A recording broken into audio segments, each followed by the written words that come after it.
Nilgiri Heights बांधकाम क्षेत्रातील एक अग्रगण्य नाव आकार बिल्डर्स अँड डेव्हलपर्स यांचा महत्त्वाकांक्षी प्रकल्प MIDC रोड, राज हॉटेल जवळ, कुडाळ, सिंधुदुर्ग।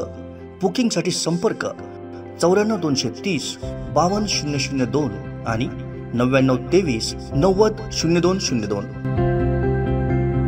तुम्ही आमदार आहात, पालकमंत्री आमचे आहेत, प्रशासकीय राजवटीपूर्वी या ठिकाणी भाजपची सत्ता होती, याचा विसर पडू देऊ नका। शहरात कोणताही निर्णय घेताना भाजपला बरोबर घेणं आवश्यक आहे, अशी आठवण केसरकरांना करून देणार असं मत राजन तेलींनी व्यक्त केलंय। एवढा बाजाराच्या संदर्भात मी आज निर्णय घेतलेला, लवकर मी कलेक्टर मॅडमशी बोलेन आणि होळीच्या खुंटावर याच्या पुढच्या काळात बाजार बसेल, जेणेकरून रेग्युलर जे व्यापारी आहेत त्यांना सुद्धा त्रास होता कामा नये। आणि तलावाच्या काठावर जे काय एकंदर मी एवढा काठ तो सुंदर केलेला आहे, पूर्वीच्या काळामध्ये तिथं सगळ्या स्टॉल्स होत्या, ते काढून सुंदर केलेला असा हा तलावाचा काठ एकदम विद्रूप दिसायला लागतो ज्यावेळेला त्या ठिकाणी आठवड्याचा बाजार भरतो आणि तलाव पूर्णपणे झाकून जातो।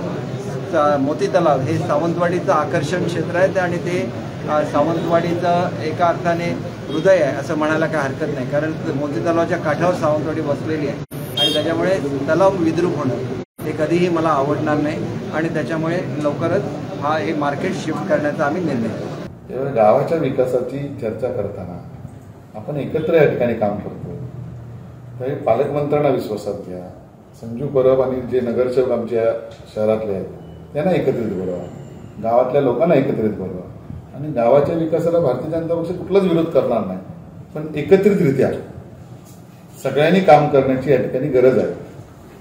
इथे आज तुम्ही आमदार आहात, पण पालकमंत्री भारतीय जनता पक्ष आणि इथली पूर्वीची सत्ता, आज जरी प्रशासक असला तरी याच्या प्रशासक येण्यापूर्वीची सत्ता ही या नगरीवर भारतीय जनता पक्षाची।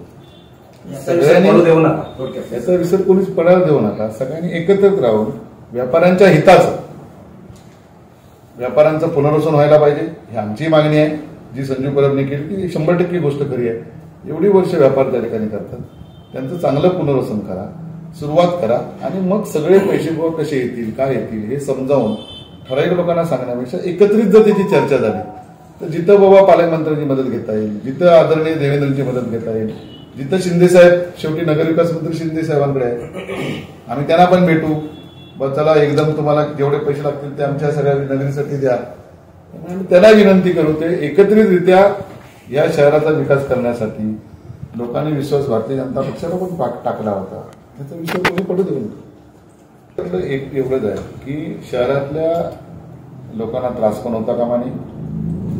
दुसरी गोष्ट, आज सुंदर शहर, सुंदर नगरी म्हणून आपण याला म्हणतो, त्याचा विसरपणाने कोणी आपण पडायला देता कामा नये। सगळ्यांच्या विचाराने, व्यापाऱ्यांचं नुकसान होता कामा नये, ग्रामीण भागातल्या येणाऱ्या शेतकऱ्यांचं अधिक व्यापाऱ्यांनाही त्रास होता कामा नये, लोकांनाही त्रास होता। मध्य सेंटर जे काय असेल ते सगळ्यांशी चर्चा करून, विचार विनिमय करून सगळ्या लोकांचा निर्णय शेवटी तसा घेतला पाहिजे। शहराचं पण बकालपणा दिसता कामा नये, ही पण गोष्ट तेवढीच खरी, आपण सगळ्यांनी मिळून, त्यात पत्रकारांचा पण हिस्सा मोठा आहे। मी एकाधिकारशाही हा शब्द वापरला नाही, माझा शब्द क्लिअर आहे।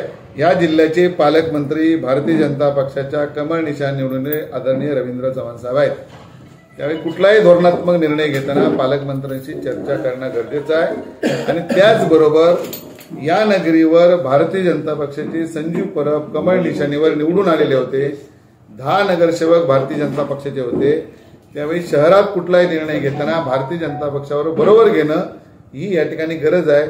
अशा प्रकारचं जी आठवण आम्ही आदरणीय केसरकर साहेबांना करून देणार। अशीच आहे, काही लोक मला भेटले सुद्धा, त्याने असेच सांगितलं की हा जो बाजार आहे तो असाच राहू दे, तो होळीच्या खुंटावर नको, कारण त्या ठिकाणी पार्किंगची सुद्धा व्यवस्था नाहीये आणि कुठचीच व्यवस्था नाहीये आणि परत गर्दी होणं आणि हे मध्यवर्ती ठिकाण आहे, होळीचा खुंटा एका साईडला पडतो, त्यामुळे या गोष्टीला जसं ह्या लोकांच्या या गोष्टीला आमचं समर्थन आहे। हे बातमीपत्र आणि आमच्या संपूर्ण दिवसभरातले अपडेट्स आपण पाहू शकता मोबाईल ॲपवर। लगेचच प्ले स्टोअर वर जा आणि डाउनलोड करा कोकण 7 लाईव्हचं मोबाईल ॲप।